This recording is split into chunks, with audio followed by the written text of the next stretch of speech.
The choice for us is simple. If a budget brings down the cost of living, we'll support it. If it brings up the cost of living, just like every other Liberal budget, we will vote. Welcome to Source One live coverage of the federal budget 2025. My name is Nico Lagan. As always, my co-host Jason Lavigne, and today we're joined by special guests Nadine Wellwood and Rob Anders. Good day to you all. Hello, guys. Howdy. Howdy. Cowboy from Alberta. Howdy. So we do have a live feed from CPAC going on right now. So let me bring it up because they already started. It's surprising that the government started on time. I'm actually surprised by that. But here is the live feed. We'll go to the live feed. I'll let you run this, Jason, but I'll activate the sound right now. And let's listen to what they have to say. Hurting Canadian companies, affecting workers, disrupting supply chains, and causing uncertainty that holds back investment. In fact, the level of uncertainty is higher than what we have seen and felt for generations. It is not a transition. Rather, it is a true generational shift. The challenges are great, but the opportunities for Canada are even greater. Mr. Speaker, but the opportunities for Canada are even greater.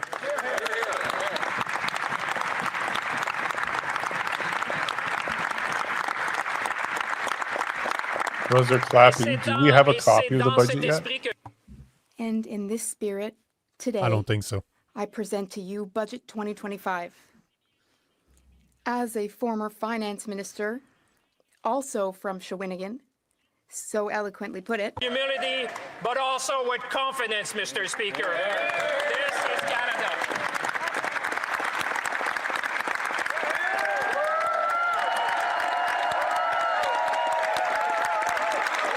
How many of them do you actually think read it? None. Yeah, Rob, how much time do you have to read before one of these? Unless you're working for the finance minister, none. Generational in its ambition and serve to shape our economy and our nation's future. Il n'y a pas de place pour le retrait. There is no place. As we're making our way through this little intro here, Rob, what is the procedure? So there's 1, 2, 3 readings and then a vote, and this will happen over several days? Bold and swift action. Yeah, I mean, there's going to be debates and what have you. It'll take a couple weeks probably. But that being said, like, you're not given a copy of it in advance. Only the Prime Minister, the Finance Minister, obviously the people in the Finance Minister's staff who write it. All we would know is the consultations that MPs get from the Finance Minister's staff going into the process. And from that, you're supposed to have to be ready to debate it? We will explore new That is correct. markets and sell more of the best of what Canada has to Out offer. of curiosity, I'm a Frenchie from Montreal, so I understand what he's saying. Does that bother you when you have a minister that's addressing Canada that's speaking half or 3/4 in French instead of English? Well, it's simultaneous translation, so it's usually not a problem because they all have earpieces if they want to listen to get it en anglais. But it's one of those things you just get used to in Ottawa, really. I like how you dropped the French anglais there. That was pretty clever. I know, that's why I was needed my laughing. translator, though. Can you speak French, Rob? Je ne pense pas si tu veux un peu. I used to conduct the Veterans Affairs Committee meetings in a bilingual fashion. Oh, wow. Cool, man. Greater autonomy And Nadine, en français? Un petit peu. Yeah, that's my answer all the time, too. Un petit peu. I can last actually name is understand it a little better than I can speak it, just because, you know, listening, you get more opportunity, but to speak it, very little opportunity. Well, if Nico and Rob drop into French, I'm screwed. And trade relationships are being tested. All of these constraints are being felt across the country by Canadians in their daily lives. We're talking about trade being tested. When they pay their rent. Young people are sending out their resumes, but they aren't receiving any offers as a result of their efforts. In factories, in the fields, and in communities across the country, people feel the current economic challenges. Workers are facing fewer shifts, shorter hours, and in some cases, unfortunately, layoffs. Want to grow, But that's under 10 years of liberals. but uncertainty Like, is understandably yeah, we're all screwed and we're going to making fix it. them 10 wait. people that brought it to you. I And can't for wait for them many, to get through it this feels like because opportunity they've is already slipping started just laying a the little blame further game on everything out of else reach. but themselves. That's why we need to Of act, course. Mr. Speaker.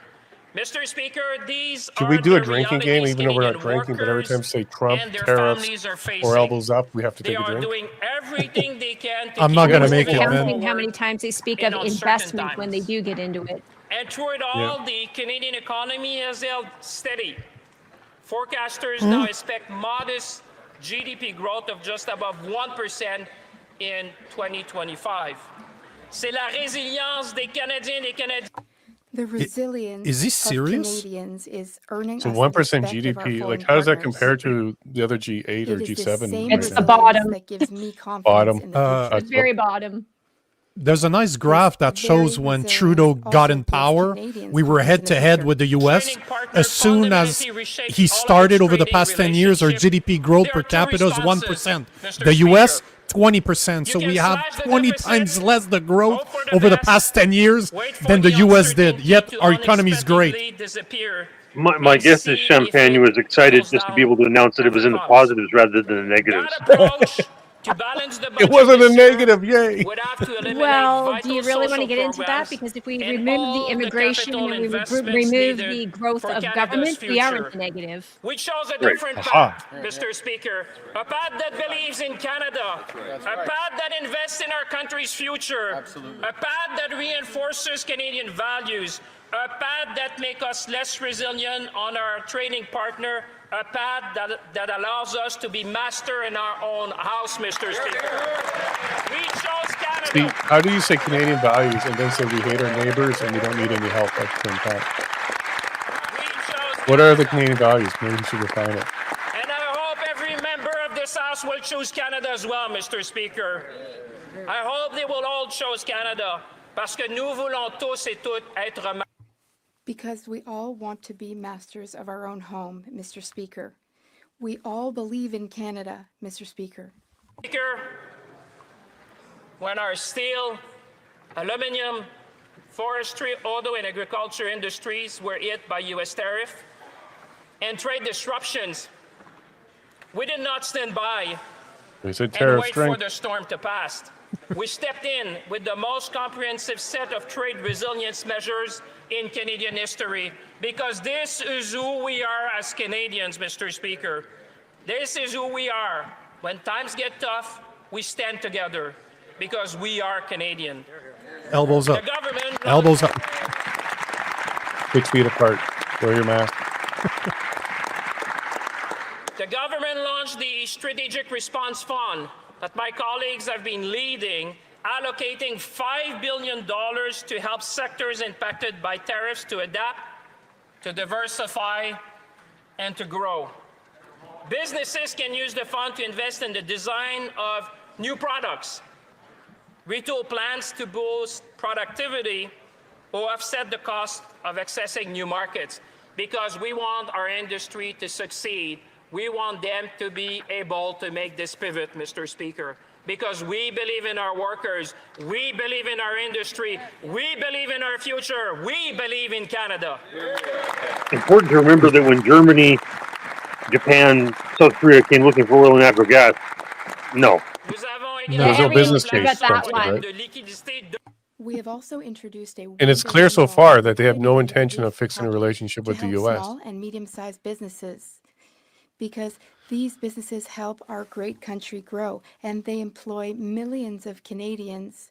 So this relief package will help businesses adapt, and it will include a new skills retraining program that will benefit 50,000 workers, Mr. Speaker. We believe that Canadian workers are at the very core of our strategy. Which are probably wondering today, we will be there to help you increase your competitiveness within the Canadian market. hope the government can help you increase To our aluminum competitiveness. workers, we will be there to help you And he's saying modernize your 50,000 sectors more and to skilled open up new labor, but markets. did they just lay off To our auto 70,000 workers, we will employees? fight Why- alongside you to Why keep not our just auto remove all the plants red in tape when it comes to Canada, oil Mr. and gas? Speaker? Build pipelines Invest coast in to the red tape coast company. That's- and done. Let the market take care of itself. You don't big need one to they're be gonna involved. The big one they're going to promote today is housing. Rather than a relief Like, package, you I wanna want to fix tax housing? it. Just get to the our government out lumber of the and way. canola producers, we know the times are hard and we are working not only to restore your market access, Mr. Speaker, but to expand it. And the recent trip of the Prime Minister in Asia was one of them. We are going to work tirelessly to Zero expand your deals. market. We believe in you, we believe in your industry, and we will do what it takes to make sure that you can sell your products around the world. They're going to remove the carbon credit because they're now transporting a lot further than they used to.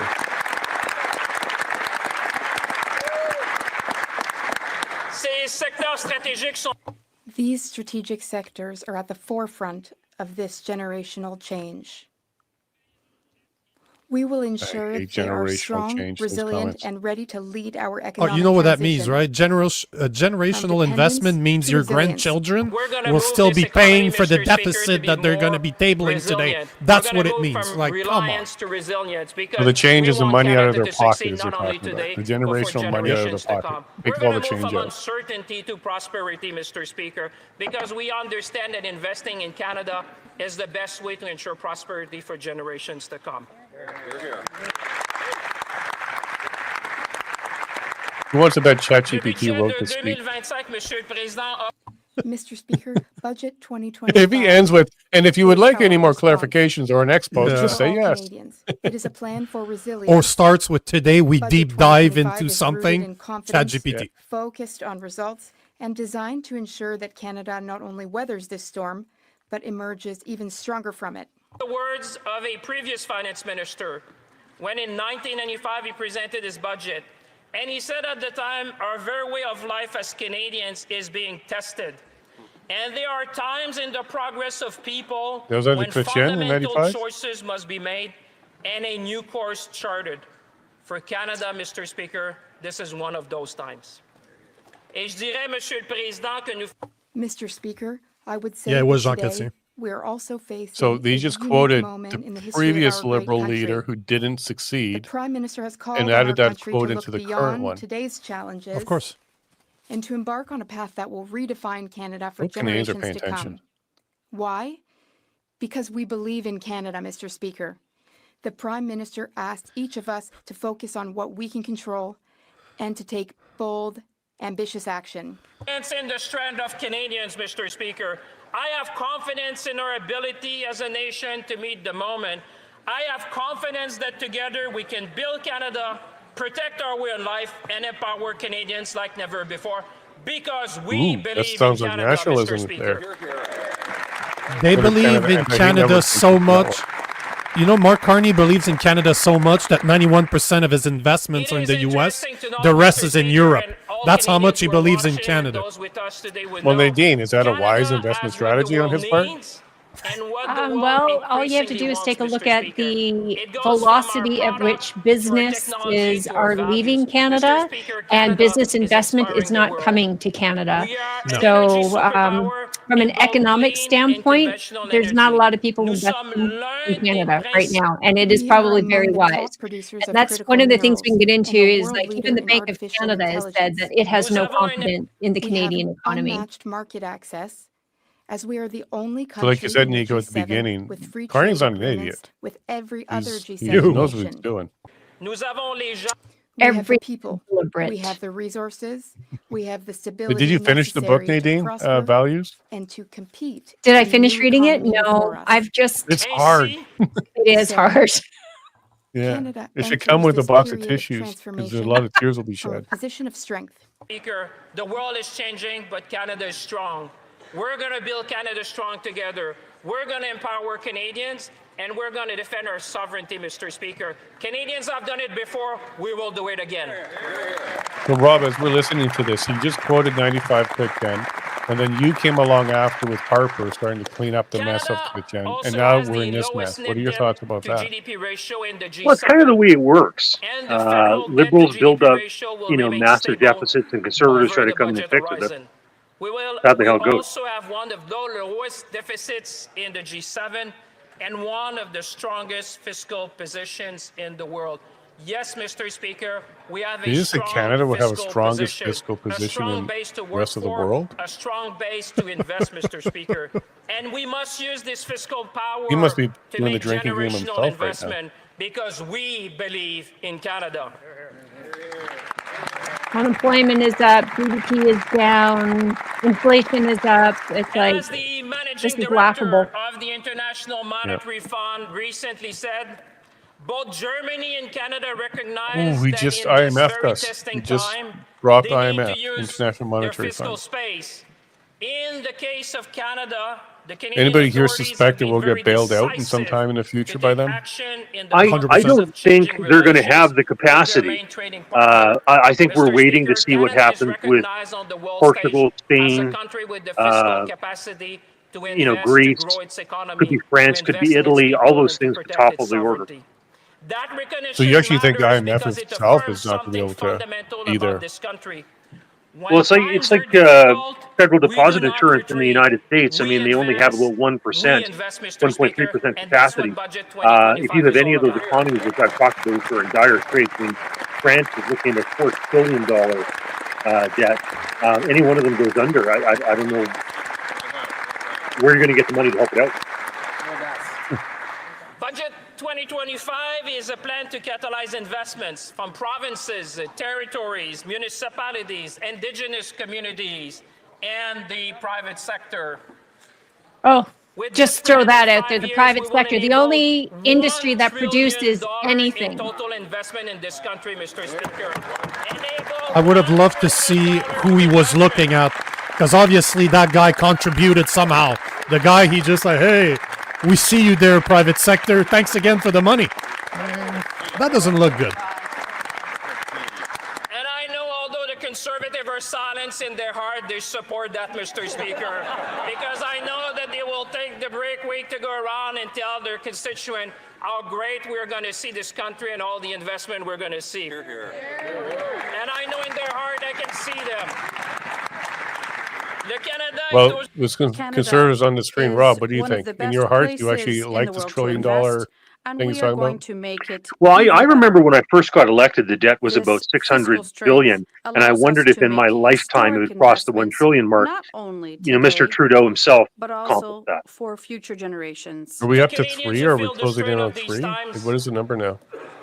Our Debt? message is clear. Yeah. We will not back 1.4 down. trillion, I believe. We will is the be debt. there for 1.4? you now and for as long as it takes. We will do what Canadians do best in times of need. We look after one another. We help each other. That's the Canadian way. That's our way, Mr. Speaker.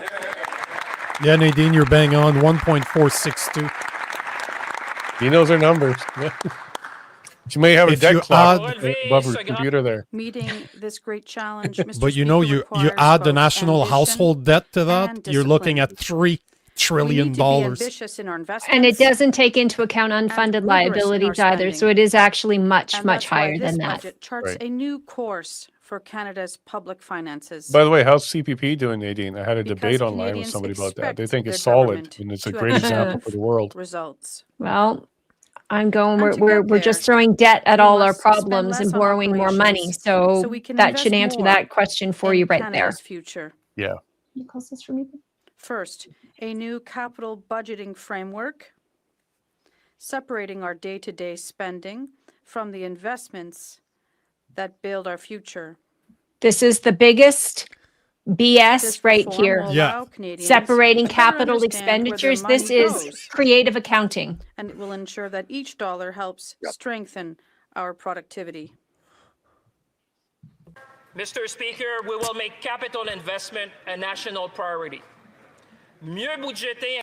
Better budgeting also It is means creative presenting the accounting without budget consequences. at the best If you time. do this in an accounting firm, you could be in trouble. From now Or they on, do it. the federal budget It's a budget. will be Absolutely. presented in the fall, aligning with the construction This is season misrepresentation. and better supporting provinces, municipalities, as well as contractors in the delivery of their project.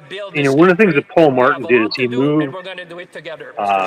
being able to scrutinize the budget from $100 million down to a $10 million line item. If they moved it to $1 million, I know these guys would never do that. It would allow you to find all sorts of large ways. To build Canada strong. We understand that there's things we need to do on our side to So make at sure this we can stage, build like anything never less than before. what And this is the what plan to amount, do it. and they don't have to break it Second, down. it's all about discipline. The Prime Minister has been The clear. 10 million Canada's or- new government will spend less. Well, if it's less so than we 10 can million, it doesn't invest get more. scrutinized. Mr. If you moved it down to Speaker, $1 million, our you'd be able to budget pick up puts tons more money. $60 billion It's what Martin did when he moved it in from 100 million to over 10. 5 years, Mr. Speaker. Got it. There's probably a lot of $9,999,000. Yeah, exactly. That's exactly how it goes. Canadians have been tightening their belt for quite some time, and it's only natural that we put our house in order as well. And we're going to make sure to the exercise we've done, Mr. Speaker, we found these savings, we did the hard work, we took the tough decision, but you know what? That's what Canadians expect from us. We have a strong mandate. They tell us, do what must be done. That's what we did, Mr. Speaker, and we're going to continue to do. So let me be clear. We are protecting the vital services. While we did that, Mr. Speaker, let me be very clear for all the Canadians watching at home. We are protecting the vital services that you rely on, including childcare, dental care, farmer care, because those immigration. are essential and vital for families across our nation. What How does can you happen protect- with Peter when Paul is broke and you can't steal from him anymore?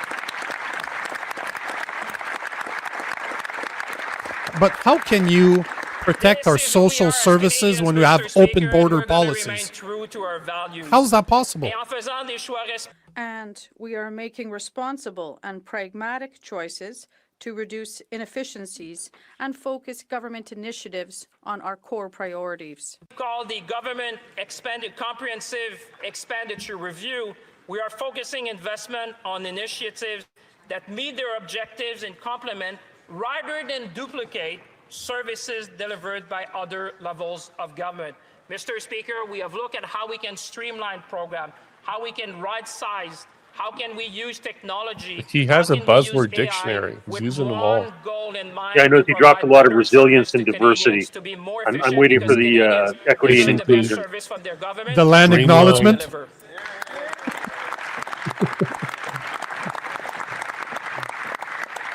Mr. Speaker, we will cut red tape, we will digitize services is. and make them faster, simpler, Digitize. and Digital easier ID, to is that what I'm access. hearing? Nous Digitized? allons encourager Wouldn't be We surprised. are encouraging the adoption of new Rob knows about technologies digital across ID. You've been government, talking about that for months, if not including years now. Made in Canada, CBD, sovereign central bank digital currency. AI tools through a Is this new how you digital usher that in? transformation office.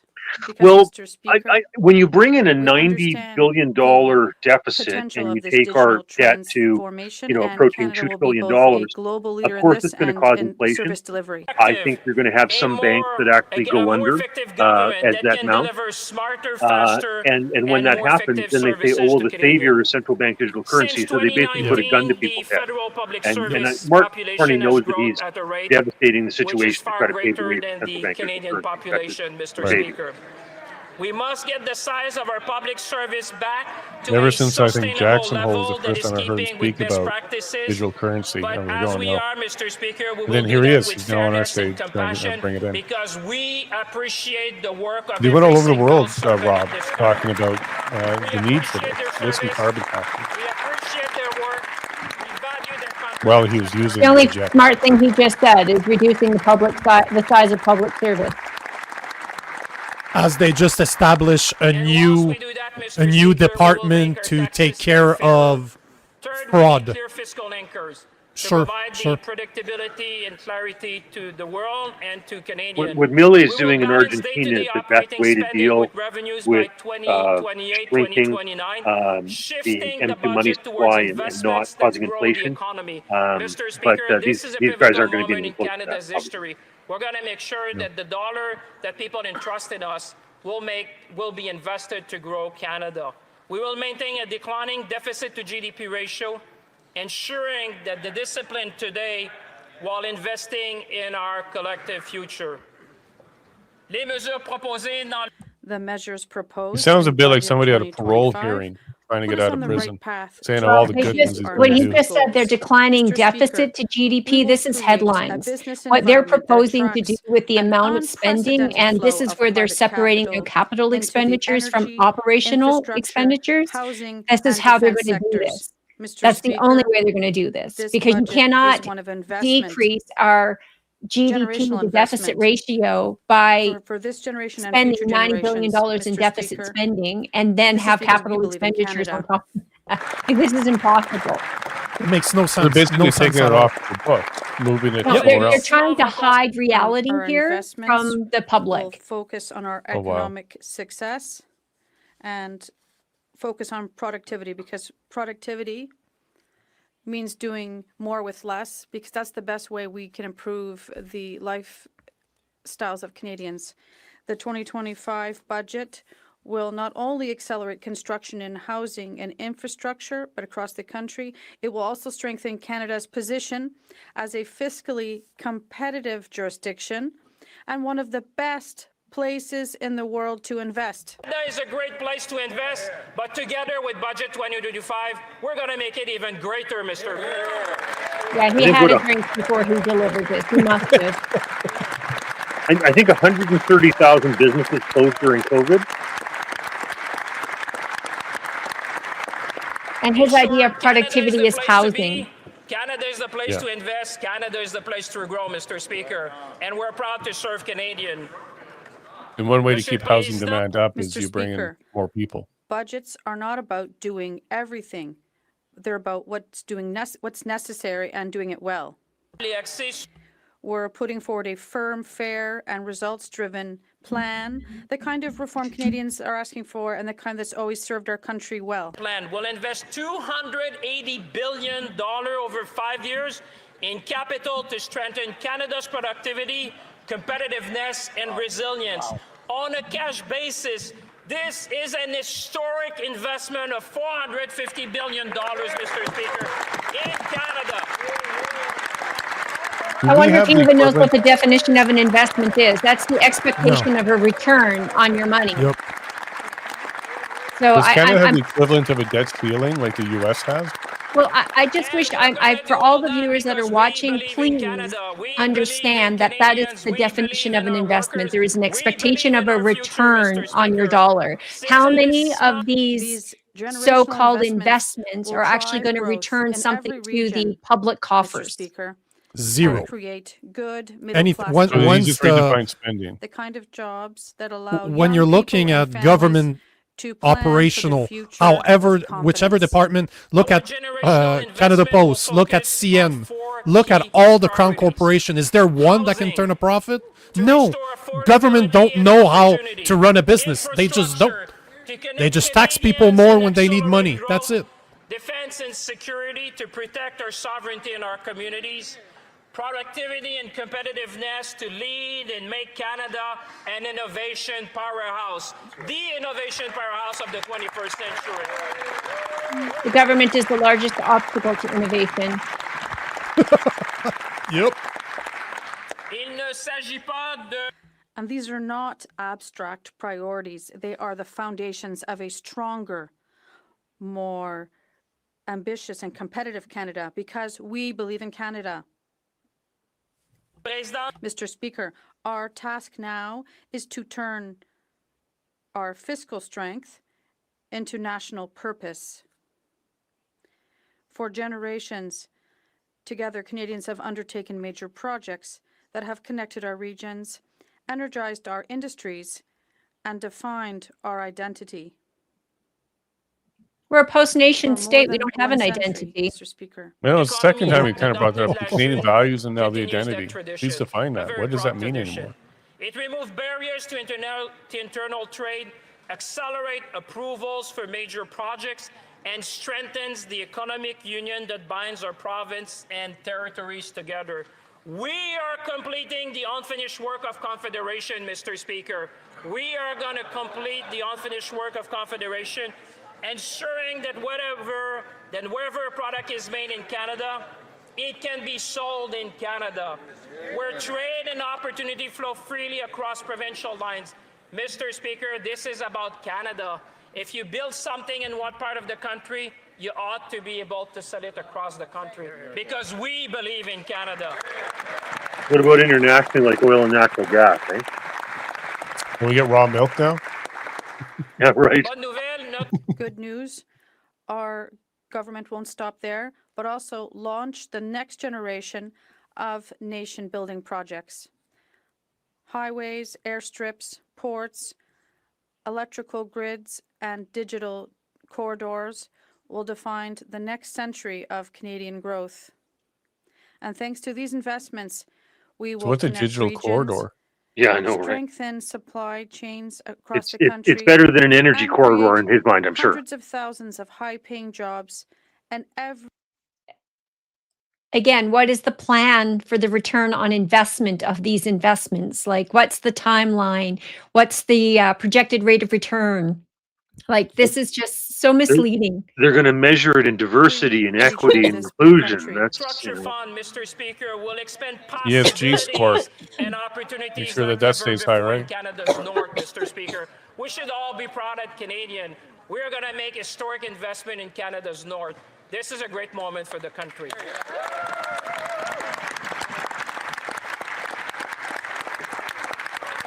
yet they didn't want a pipeline going up to Churchill, but okay, whatever.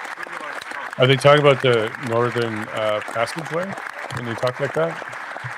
And we will build infrastructure in Northwest communities Passageway? all across Canada with the new Build Communities Strong Fund, Mr. Speaker.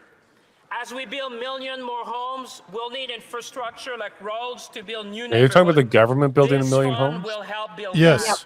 New And guess what? They're neighborhoods going to will be lead to prefab. new Nothing to communities do with across the Brookfield's country ability to that no deliver longer either, by the way. recreational Those are just and coincidences. athletic Don't worry center. about that This part. fund will help build Was that. it something like And the new $2.2 million communities will per need home new or something like that? hospital. This fund It was, will help yeah, build yes. that. This It was a fund The will crazy 10 billion number. they Canada invested, strong. yeah, This fund will the build 10 our billion communities they strong. invested This fund will for a build few Canada thousand strong, Mr. houses, Speaker. yes, was like 2.3 or 2.7 million dollars per prefab house. And something I'm very proud of, and I think the Prime Minister would join me in that, we will do all this by being our own best customer to the new Buy Canadian policy. It's about time that we put Canadian suppliers first. Buy It has the ring Canadian of, like, policy, company store to me. Like, you can only buy it from the company store. exactly. Is that not what it sounds like, Rob? Like somebody just told me I can't buy Americans anymore? Like I need Well, to buy it Canadian? reminds me of the Smoot Hawley tariffs and the retaliation when the that happened in the government 1930s. buys, Canadian suppliers will be our first choice whenever possible. Full stop. Because we believe in Canada. We will use Still made by our workers in Hamilton and Sault Ste. Marie. Nous utiliserons We will use aluminum cast in Saguenay-Lac-Saint-Jean, Bécancour, and Kitimat, and we will use softwood lumber cut in Thunder Bay, Prince George, and even in my region of Latuque. How about oil and gas? Oil and gas? Anybody? Oil and gas? Like, are you kidding me? Oil and gas? Anybody? What's a profanity to these guys? They can't say it. And I'm a Frenchie from Montreal. Like, what the hell? Oil and gas. Mr. Speaker, I'll give you an example. Yesterday in Saint-Tite, a small rural city in my riding, I visited Boulay Boots, a family business that has been making boots since 1933. I even had the opportunity to build part of the shoes that I'm proudly wearing today with the help of many skilled workers. A reminder of the craftsmanship and pride that make the Canadian manufacturing industry so strong. Mr. Speaker, the shoes I proudly wear today are the same ones worn by RCMP officers. He's taking the shoes off the RCMP officers. That's how bad it is. As a descendant of a cobbler who came here in 1667, our industry has moved on. That Canada's manufacturing industry has literally dwindled to half of what it was until the both took power. You don't even make Canadian Goose anymore. That's American now, Canadian right? for Canadians. That's the way to go, Mr. Speaker. That's how you build a Canada strong. He sounds like a nationalist. Like if you said this in 2018, they would And call him a that's racist. what Buy Canadian is all about. Good jobs, resilient communities, and pride in what we're building together. It's all about good jobs. It's all about resilient communities. And Hey, Nadine, you should get that $20 out of Rob as quick as possible because the purchasing power is not going to be the same tomorrow. Rob, you better send that now. Yeah. Transfer right away. The longer I wait, I'll pay in pesos. Mr. Speaker, Canada Was has a Argentina legacy of using? Maybe builders. start messing We there. are a nation of builders. That same spirit of building at home has defined Canada for generations. We have done this before. Back in 1945, just after the war, Canada had to do big things. A so-called, at the time, Minister of Everything, the great CDR bank on the boundless potential of Canada to make big change in our country. He was not afraid to bet big on Canadians. Neither we are, Mr. Speaker, because we believe in Canada.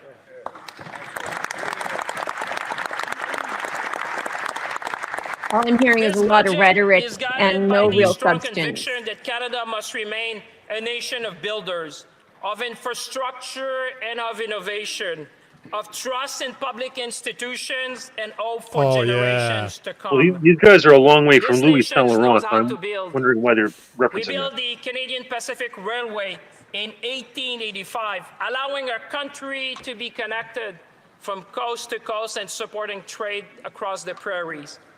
We built the Well, the St. outcome of the Lawrence ostriches Seaway. will be very interesting as he recently, mentions the 1959, trust in institutions, and the creating a deep water CFIA from the has done a Great very Lakes good job to at the Atlantic destroying, Ocean. I think, what's left of Et that. plus récemment, nous avons Yeah, construit les that comes out Thursday And morning. recently, We'll be paying attention we to that built one. the And after Friday's Hudson's decision Bay from the Supreme Court, I'm not hydroelectric expecting any good facility news. in 1985, providing abundant clean energy to power Canadian industries and enabling Canada Clean to energy. become one of the world's top producers Clean. of Hydroelectricity renewable benefits Quebec. hydroelectric energy. Of course. Mr. Speaker. of Canada. That's why we want to build a Canada strong together. Each generation has taken on its share of the work and left the next generation stronger for it. We will do it again because we believe in Canada. Hear, hear.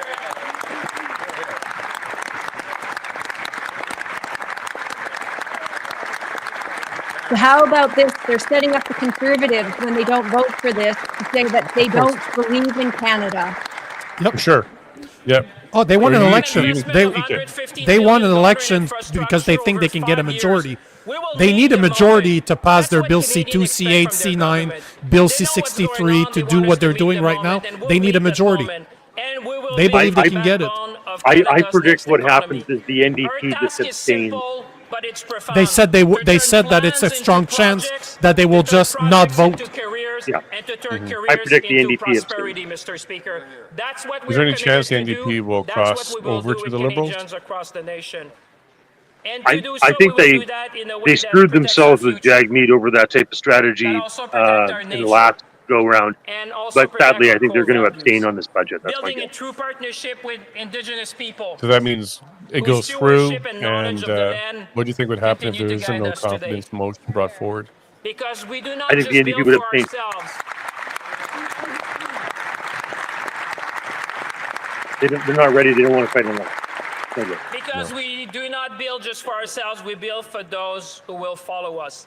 I'm often reminded of the 7th-generation principle.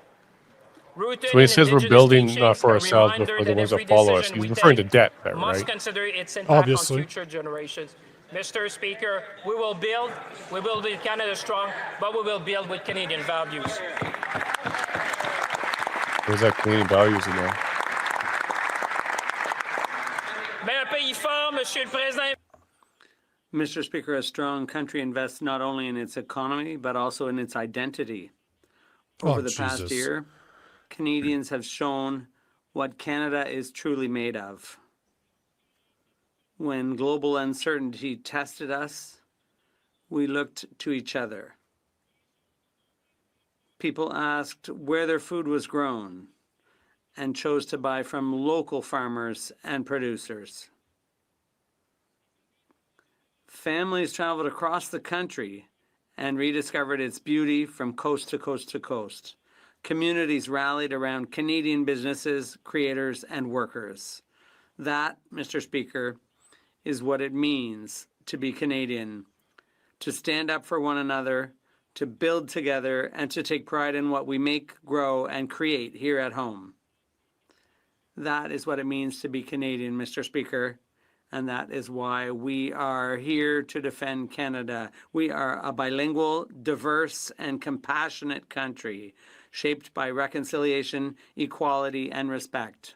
Mr. Speaker, we believe in a strong Canada. Mr. Speaker, our government is investing heavily to help Canadians get ahead. I think this is something that speaks to everyone. Every young people in the country, every family around the country. The ones that were just asked to sacrifice more? Canada faces Is that what a he's talking housing about? supply gap that has threatened affordability. And our minister has been doing great work to make sure we have more supply and continue to do so. We need to make sure that, Canadians across the nation can find a home. And because when they find a home, this is the best way to build their lives. And therefore, we want to be there for them. Budget So close the 2025 border. is, Mr. Speaker, What does the most Canada, ambitious resource-wise, housing plan since the education-wise, Second World War. need This is what we're delivering more for supply of?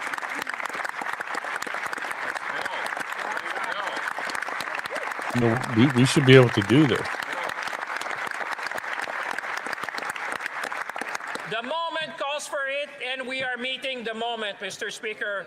The Prime Minister has been clear. We need to build in this country. We need to build faster. We need to build bigger. We need to build now. We need to build Canada strong. It just So how blows are they my mind that planning you're to admitting build- that how bad it was. Put in this budget But record how are they going to investment of build $13 a billion bunch of new over houses, 5 make years them in our affordable flagship for young home families, building for younger initiative people, to build without Canada impacting homes? their And I'm voters, sure the Canadians across boomers, the country without understand affecting the that price because of their house? this will be Like, how are they making going to sure that juggle we build that? at Because that makes speed no and sense scale again. that we have How are not they gonna seen do in that? generations. And we will build, Mr. I Speaker, remember What? when they used we to have will this double the federal pace of housing in my housing riding construction over the next decade, that was started while we under create a Trudeau new Senior back in industry. the 60s. And we will be And using then by the Canadian time I became technology, alone as an Canadian MP, it was already workers, paid and off. Canadian lumber. And people We were will living in use it, Canadian paying workers very to build cheap rents, Canada with Canadian 1960s level rent. material. This is what we're And going to do, Mr. Alfonso Speaker, Galliano, because we under believe in Martin, Canada. realized that it was a And total we will boondoggle improve and sold them off. affordability But and create careers in the it always skilled trades. creates Because a weird as we build this country, Mr. disparity in Speaker, the market when they young do that people stuff. will see that the dream they have of home ownership will become within reach again. That's what we want to do for future generation. Because you know what? Every home built is a step toward a more affordable and a more confident Canada. And I bet you the supply will be managed by your social credit score. And that's how they will course. dictate who gets what. Président, la- You just need a Speaker, digital ID in affordability order isn't to just apply about for one of those housing. houses. That's It's the about only making requirement. life easier for Canadians and reducing everyday costs. They can't build them more affordable. while It's protecting the No. programs the government we has to get depend on. out of the way because government Canadians is elected 40% us of the to cost take of the bold action affordability. to help them And improve their prefab homes quality are of life not less quickly. expensive. They're more and we expensive will to continue build to do. than The a very first thing wood that this stick Prime build. Minister did for Canadian was to cut tax for 22 million Canadians. That is the first thing we did. They cut taxes for 22 million. That's the $200-300 that was less at the end of the year. Is that what he's That is referring the very to? first thing we did. And then we brought down gas prices by 18 cents per liter when we canceled the consumer carbon price. You did not cancel it. You just throttled it down. Stop lying. Mr. Speaker. And they should be cheering about that as well because we made permanent the National School Food Program. Helping 100,000 children. I'd like to point out as well that when it comes to those gas taxes, only a couple pennies on every dollar actually goes toward roads. The rest of it is all general revenue. Yep. I know in the heart they support it, Mr. Speaker. This is where taxes should be collected for a And Mr. purpose, and then Speaker, it we should be put into a launched silo, automatic and when it federal benefits exceeds reaching the 5.5 amount that's million required, low-income then you Canadians shouldn't be taxed to any further on ensure it. that Agreed. no one gets Well left said. behind. We are going to strengthen competition in the telecommunications and banking sectors in order to drive down costs. Again, non-productive Measures that sectors. make life more affordable today and build confidence in tomorrow. Because when Canadians can afford a home, when Canadians can raise a family, Well, I'm worried when they talk about investing in banking. I mean, what Oh, exactly yes. are they talking about there? But even About new telecommunications, regulations on it.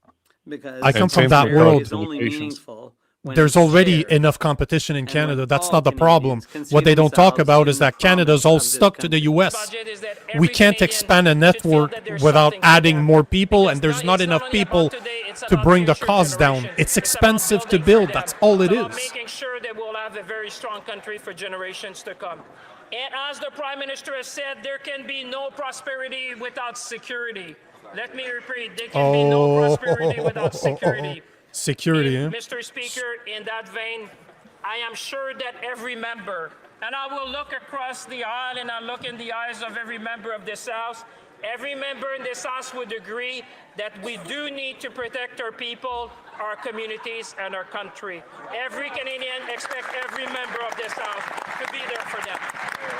But I this remember government is the biggest threat to the average Canadian. I remember sitting on the transport committee decades ago when they were bragging about how they wanted to put cameras in all of When the it comes to security and our sovereignty, traffic lights. Mr. Speaker, we all should be rising and defend. For your That's called security. surveillance, not Because, Mr. security. Speaker, a confident nation Exactly. that protects its sovereignty. And you know he's talking about Bill C2, C8, C9, C12, Bill C63 that's going to be retabled. It's for your security, guys. We're doing this for you, not for us. We do it for the children. And It's with amazing 30 how many billion times he's over used the 5 word years, sovereignty. Budget 2025 represents the largest defense investment in decades. Mr. Speaker, yes, let's Yeah, it's true. We need to get more money to that general that was crying during a speech last week. She needs more tissues. We need more investment because we need a strong military run by somebody that's crying on camera. I have even more good news, Mr. Speaker. We will meet our 2% NATO commitment this year. We will modernize NORAD. We will reinforce our Arctic defense, and we will I thought equip NATO our went up to brave men 5%. and women of the Canadian Armed It's Forces. 2.5, and eventually, I think by 2030, it's supposed to go up to 5.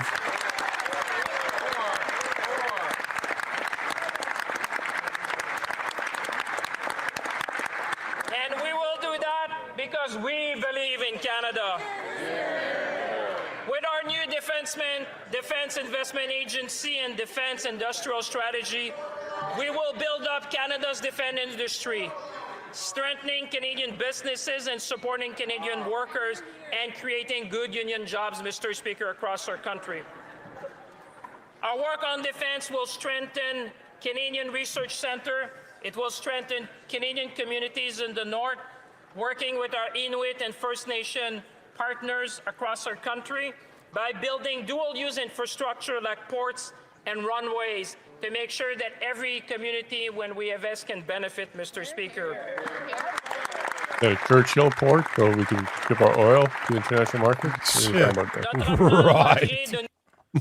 Our plan will create You're talking new about, jobs for engineers, equipping the technicians, North and for a scientists war. in sectors like aerospace, shipbuilding, cybersecurity, and AI. Shipbuilding. They awarded that to China Hire instead of awarding it to 1,000 new Border Canadians. Services Paul officers Martin was and having his ships 1,000 built by new the People's RCMP Liberation officers Navy rather to than having secure it our done here. borders and keep our communities safe. These guys truly count on the fact that people Finally, are by investing in law Ill-informed. enforcement and justice 100%. reform, Oh, Like right before this we will this tackle episode, somebody organized posted, crime, I support gun Carney's violence, budget 100%. and And then auto they also theft. said, even though I haven't read it yet. Nous allons investir. How could you Also support going to anything that you haven't read? invest and continue with passion and I determination. appreciate, Nadine, that you're a lot more polite than As I my am because you colleague, call them the uninformed. I Minister call them stupid because at one point, responsible, ignorance, you can is only blame doing ignorance the for a certain important time. work with the If you're provinces aware, and if you listen to territories this and to you still end support it, gender-based you're more than violence. just ignorant. And I don't like to call people colleague is names, working but hard on we that. have to be honest sometimes that And we are going to the support voters her. for this, they've We are been going dropped on to the head when they were keep kids. supporting her. Well, they've just been misinformed and like educated in all the wrong things. This is just a word salad. There is no substance in this. There is no plan here. This is why I said again, when every time he mentions the word investment, I cringe, because an investment comes with a plan, a timeline, a risk profile, how it's going to be implemented, when I'm getting my return of capital back, then what cash flow is it going to produce for me? These are not investments. They are capital expenditures, which is going to add to our debt. And this is just nothing but misleading the public for their benefit. In order to build a stronger future, How long of a runway do to we have increase before trade, we're really pooched? innovate faster, and play a I think a really lot of leadership that role is in going to have to clean do and with conventional external energy. circumstances as much Mr. as the Speaker, trade stupidity has of these always been one characters. of Canada's So strengths. if you have any of connecting those our economies, like population, our Euro resources, debt's about and 20 our trillion, the industries US is approaching to 40 the rest trillion. of the world. You know, if you But have some of too these much countries that default, trade depends on a single partner. it's going to have global ramifications. Trade diversification strategy To make 2008 look like a walk in the park? Trade Correct. diversification corridors fund to expand Canada's reach, double our overseas export within a decade, which will unlock So Nadine, why do you think $300 the billion 60 plus in new group is still very opportunities supportive for of this Canadian party? Is it business because and they've Canadian already workers? finished what they thought they need to finish and they're just coasting now? They're protecting their wealth. They're protecting their Yeah. pensions. They're protecting the This is social good programs, news their if you're a health care. small and That's all that medium-sized they're worried business. about. This is And good that's why news you're if you're seeing an the 60 exporter. plus This is good all news still because voting now you see liberal. we're going to expand our market. Yeah, it's like We're going to 49% bring what in Canada the has to poll we offer just to the saw. world. Nous allons Is that not ironic when We you are think going about to it, Nadine, strengthen the that ports, the grandparents railways, of the and ports of kids that entry. they should be doing everything We will possible to reduce save bottlenecks, are literally and we will letting them open be the faster routes target to and be the global one they're going to markets. have to pay for this Because idiocy when that we're Canadian hearing right now? businesses are They're Again, literally I putting it on their honestly, and grandchildren. successful abroad, where did anybody get Canadian any workers and financial communities education or prosper training? right Like, here we at do home. not provide Mr. Speaker, our Canada, youth. We haven't provided I even think we the can older agree on, generations all with of an us can agree on understanding that, is of the best how place even to live. inflation is created, let alone, the unseen consequences of fiscal policy. If I ask you right now, what's the difference between And fiscal it's the policy and reason monetary why top policy? talent from People around the wouldn't world even know want the to come here difference. because they Most see people don't even know the opportunities difference of and an investment. They're sitting here possibilities to listening to this contribute to cutting-edge finance research minister in our turn around and country. say that, With our they're making all flagship these great investments in international Canada. talent They're not attraction investments. strategy They're of more expenses. than $1.7 billion, So we will Well I said. ensure do that the feel for best the and Canadian brightest public continue to because they are choose being Canada to misinformed and innovate, misled to invent, intentionally and to by grow our an industry, Mr. institution that Speaker. is The supposed best and to brightest will come protect here in them and Canada. at least, if nothing else, provide them with the truth. And that's not what they do. But at one point, does it become a personal responsibility of the Canadian? Because at one point, I understand and I agree to a certain point about what you're saying. But at the end of the day, I believe in accountability. I believe that I educate myself. Nobody did it for me. I have to do it. And it has to come from the Canadians to pay attention to what they're talking about. Because at the end of the day, if you keep on repeating what they're doing, voting for the same people or believing in what they're saying, it's also on you. It has I to be on totally you. agree. There needs to be accountability, and it starts with us. It's about working smarter. Remember, we're It's supposed to about have working rights and smarter. responsibilities. It's about Part of that how well we responsibility is to mobilize know ideas. what you're I looking think at. How people well wake our up. There's workers, two examples, how well we can maybe three. mobilize workers, New Zealand, investment and when innovation to sewage generate backed up growth. and then It's literally the what government just drives up can't deal with the it. wages in our And the country, IMF stepped in that improves case. living Or in the standard, case of and places like Cyprus strengthens or public Lebanon, where they services, seize your Mr. bank accounts and Speaker. take By half of notre your nom, net worth just For to too keep the long, bank alive. Canada's productivity has been lagging, a challenge we can and must overcome. Because There's that's that another old thing, saying that Nadine. Canadians will Wages will wake be up the when there's defining bread lines. technology of our time. The closer Yeah, we Like keep. but electricity was and I in think the that's last what the century. issue is in Canada, and especially with the boomers. Intelligence artificielle They was haven't hurt yet. AI will They haven't play been a that key affected role over the along past 10 with years of quantum liberal and other policies. advanced On the contrary, their technologies houses to put have Canada on a exploded path in of value. sustained So when it growth. comes to their investment, they're good to go. To have But an they AI haven't really national tasted strategy and the an reality AI of the people that strategy. are not We know how to 65, the make- people we have that are some still of the trying to best build researchers, and some wealth of them and have won not even think about the Nobel youth Prize, Mr. that haven't Speaker. even We have started the doing brain, it, we have the type of capacity, market we that have they're the in. They will. haven't We got will hurt lead, Mr. yet. Speaker, because we believe in Canada. You see there, he's talking about AI, quantum, and he thinks the Nobel Prize winner will come out of Canada in these fields. We're not even on the radar when it comes to these fields right now. No. These guys are just managing decline. You know, all this talk about leadership, there is no leadership at this level. It is just managed decline. I like that term, managing the decline. That is scary what you just said. That is absolutely scary. Managing. Oof.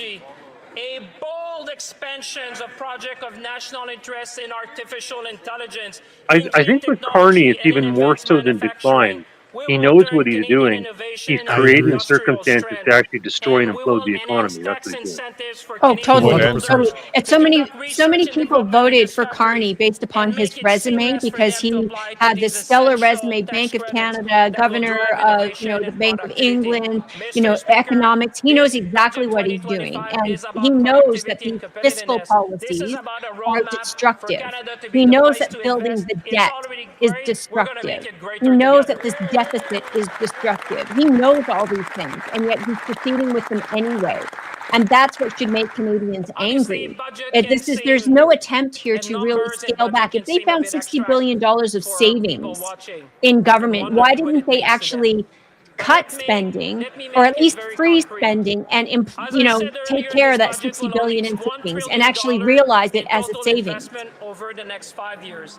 That would boost To what end do you think, Rob? Like, why is he doing this? Well, I think he does understand that by increasing our debt and increasing inflation, that it'll implode the economy. And as a bank fails or banks fail, then he's going to justify that to try to bring in central bank digital currency. Like, he knows what he's driving it toward. And UBI. I think UBI is on that list, and that's how you'll get it through central bank digital currency. Lower your taxes. I agree with you, Rob, 100%. The Business Development Bank, BDC, in which case they are going to be lending more money to them, and the BDC is concerned about losses on loans right now. So what's that if it's not a bailout? Throughout our history, Mr. Speaker, we have opened our doors. So basically, Rob, they're trying to usher in a one-world government, and they're going to do it by bankrupting the country. That's what I believe they're doing. Yeah, that's right. Universities That's right. and those willing to share their expertise and drive innovation in Canada. Those who wanted to contribute to Canada. There's an argument to be Mr. made Speaker, that he's been we're starting taking this back at least control since over he was the banker governor immigration system Oh, yeah. and Canada. putting Canada on a Look what trajectory England to happened. bring Like, even Liz immigration Truss, back to sustainable former prime Well, it's minister, life warned works for us. the Eurasia Group. If you want to know, just look at the Eurasia Group. Our plan will restore control. Like, I had friends say, at least we have an economist as a prime minister. He should be able to get us out of this. He's a banker, not an economist. People learn the difference. He's not an economist. He's a banker. That's not the same. And I want to point out, though, that when he was put in as governor of the Bank of Canada, he was put in above people who had seniority and more experience than he did. And then he went ahead and he sold off the remainder of Canada's gold reserve. Like, as far as bankers go, as far as central bankers go, he is as close to, you know, kind of a high priest of globalism as it gets. He's not like those other bankers that you would think of. He's more like an environmental radical, you know, type of thing. Just read his book. He's very clear about what he wants to do and values. And he is a self-proclaimed globalist banker with ties to the UN as their climate change special envoy and being on the board of the WEF. There's nothing hiding here. He's saying it out loud that that's what he does believe in is globalism. So Canada's going down this clean energy path here now. Here, reinvestment tax credits. We're seeing climate, clean energy. This is what this is all about. How are we going to deal with that now that you've got people like Bill Gates coming out and telling people that climate change was a hoax? Yep. Like, Well, they pivot. He pivoted to what, human suffering, I think it was, or something like that. The fact that people didn't wake up when Greta Thunberg went from climate change to free Palestine, that should have been the indicator there. She's the massive grifter, and she moved away from that more than a year ago. Like, people need to wake up that it's all a scam. so there you go. We're going to be the global leader in clean technology and clean energy. Of course we Yeah, are. it's a good point. Like, it's like Canada's way behind the game here when it comes to even that false narrative. Still pushing it. In Canada, Is that because Canadians are still eating it up? as well as the most educated workforce in the world. Yeah. We can all be very proud of that. You know, they just canceled the 2 trillion trees plan that Trudeau had put in place after, I think they planted 160 million. If you really believe in the climate hoax, you really believe that CO2 is a problem, how do you remove CO2 from the air? Plant trees. Yet the only program that can actually do something, they just canned it. Oh, boy. No, Rob, it was under Harper that Carney got in there. Did Harper Absolutely. have In a lot all of fairness faith? to the Liberal government in this particular case, Carney got his position originally from Mr. Stephen Harper. Yeah, so did Harper have a lot of faith, or like what was going on there? What do you think? Like any Well, buyer's Harper remorse also or got what? in Agenda 2020 at that time. So there's more going on here. This is not a right or a left, in my opinion, any longer. This is not a red versus blue. This is a whether you are believe that you are a sovereign individual and have the right to determine your own destiny and path in life, or you want the government to do it for you. And, you know, right now people are leading down the Marxist path. We've got to reverse that. What are your thoughts, Rob? Because you were Yeah, no, I'm with Nadine on that. One of the problems is, you know, Harper was actually behind the scenes twisting Andrew Scheer's arm on the Paris Accords, the Kyoto Accords, etc., which I don't think the Conservative Party should have been supporting. I didn't even agree when they were talking about the carbon capture stuff and all those youngins in the Prime Minister's office were telling us to go and spell was talking about. I never did. I never believed in it. But Harper has touches of globalism more so than most people would probably acknowledge. And that's coming from a guy who worked for him. This is how we give Canadians the tool they need to shape the You future. see it, you saw it, and now you're fighting This is how we it. build Canada strong. En conclusion, Monsieur le Président. Now, did they sit you all down and say, all right, here's what we're going to do, or was it more compartmentalized where not many people knew what was going on? Sometimes you got very clear indications of what was going on, like when I sat in the Transport Committee and they talked about putting all those cameras, you know, into the traffic lights, and you scratch your head saying, well, why do we want to do that? But you had to be able to kind of connect the dots. And a lot of people, like even as this budget is being read, only a few MPs, truth be told, will be sitting there with the budget in front of them and actually leafing through it and reading the detail. Most won't even read it. They'll just listen to this and they'll go out and spout whether they're for it or against it, but not actually having read the document. The ones who, now you see the people behind Champagne here, I mean, they can't read it because they're supposed to be looking into the camera and clap like St. Seals. But in the rest of the Commons, you'll see the ones who actually read the budget. They're the ones who have it open and are leafing through it and reading the details. Not everybody does.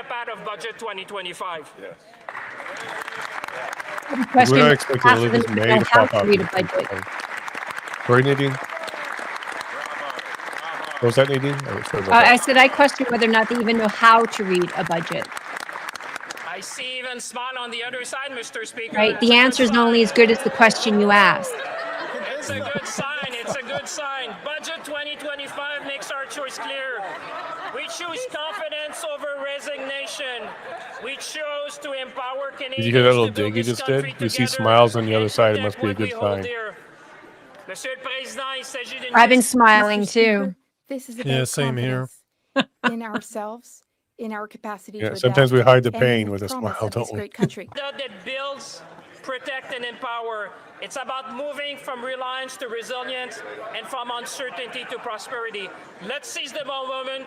Let's build Canada strong because we are and will always be the true north, strong and free. Vive le Canada! Viva la Canada. What's this? It takes a lot of talent to be able to talk, and I apologize for my wording here, but to talk this much shit for an hour straight takes a lot of talent. He's a very talented individual to be able to go on for an hour like that. That's Well, we didn't saying actually hear nothing. any of the budget, though. We just heard all of the slogans and the words valid as and maybe perfect. Like, what he is would the make budget? Kamala Harris proud. Kamala Harris at home right now, she's proud of her finance minister. Very proud.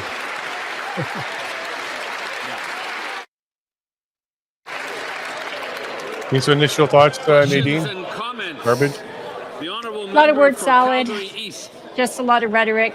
There's, like I said, not a lot of depth here. And Canada, they want to place the blame on the Trump situation and tariffs. And it's actually, I'll give credit to the Business Council of Canada. They have called it out point blank, very clear, that the problems that Canada is experiencing right now today have nothing to do with Trump and the tariffs. They have preceded that long before. The Trump tariffs just gave the Liberals a scapegoat, something to point to and to rally, but that's all it is. It's just a rally point. Productivity is well within the control of the government to be able to rectify, to fix. They are the ones who have put policies in place that have destroyed our productivity, rather than unleash it. There won't even be $2 Rob, billion in new your thoughts? infrastructure spending per year. Yeah, I agree with the word salad The part. deficit is incredibly high. I Is think this that what he means by generational what you're just going to see out of this investment? Thank you, Mr. is Speaker. a larger Honourable Minister of Finance. deficit, a larger Mr. debt, Speaker, more I have the inflation. utmost respect If for people my think it's hard colleague. to buy My answer groceries is now, yes, of course I this think is they're a going to be even more generational upset by what's going to happen in a investment year, 2 years, I 3 years, know that etc. And there's a Quebecers are whole bunch of watching, things that are just and for the waiting first out time, there, Mr. Speaker, like time through our bombs ready to go infrastructure off. fund, there will France is also sitting with a be $4 funding trillion earmarked for debt. health What if infrastructure. they renege on their That's debt something payment? that Quebec has asked us Similarly for. with They Portugal, asked Italy, us to Greece, invest Spain, in $20 trillion healthcare, in in debt for clinics, the and in European hospitals, Union, $40 so trillion that in debt every for the United States Quebecer with and people every not Canadian being can have access to interested in modern buying U.S. infrastructure, treasuries. Mr. Speaker. Another thing that's out there We is have a answered massive Quebec's call. We have problem answered the call with of regard Quebecers. to We're doing what Canadians have asked for. Mr. Speaker, our infrastructure consumer investment debt, plan is particularly with generational. It will make our automobiles. communities stronger, and we We should had all the be very whole proud of Freddie that, Mae, Mr. Fannie Speaker. Mac, AIG problem in 2007, 2008 over the subprime financing for mortgages. We have a similar type of thing going on with car loans now, where those companies that are doing that are going under, and there's a lot of derivatives based on that, over $200 trillion worth of derivatives in that market. And there's all sorts of things that could cause even greater problems for hyperinflation and currency problems going forward. Yeah, and heard to it your just earlier, point, but- Rob, interest payments alone on the debt that we have exceeds what we spend on defense and other things. Like this is just not affordable. And the market, we haven't even talked about the potential of a stock market collapse and what that's going to do to the wealth of those 60 plus, to your point. Nico. There's a lot more happening here on a global perspective that the Liberals are not even acknowledging, they're not preparing for, and to put Canada right now in harm's way, even more so with greater debt and deficit spending, is irresponsible. I would take it a step further, even, Nadine. I think Carney perfectly understands those global sensitivities, but he's pushing us closer to the edge in order that there's this, quote, reset on the financial system to bring in a central bank digital currency. He knows that it's trepidatious, and he's putting Canada in further jeopardy to try to harness that or bring that in. Totally agree. Totally agree. I wish I That's had why I a think bell it's for not you, moving. Rob. Ding, ding, ding, ding, ding, ding, ding, ding. Winner, winner, chicken dinner. You're absolutely right. That's why I think Bang on. 2008 was just a dry run. Like, what's Yeah, about you cannot borrow your way to prosperity. Like that No. is just impossible. And this is what this government is proposing to do. We borrow our way to prosperity. They're going to invest in projects that are capital expenditures with no return on their expenses. So the taxpayer, debt is debt. And the taxpayer in the end is going to pay. They'll either pay in higher taxes, they're going to pay in lower standard of living, or they're going to pay in greater inflation, so less affordable, less opportunity, less productivity, less innovation. Will they make the choice Who to invest holds in our debt? Canadians as well? On this side of the Who House, in the debt answer is to? clear, Mr. Speaker. We will take no lessons from the I really feel sorry for our kids. I really do. Like So our debt is the future.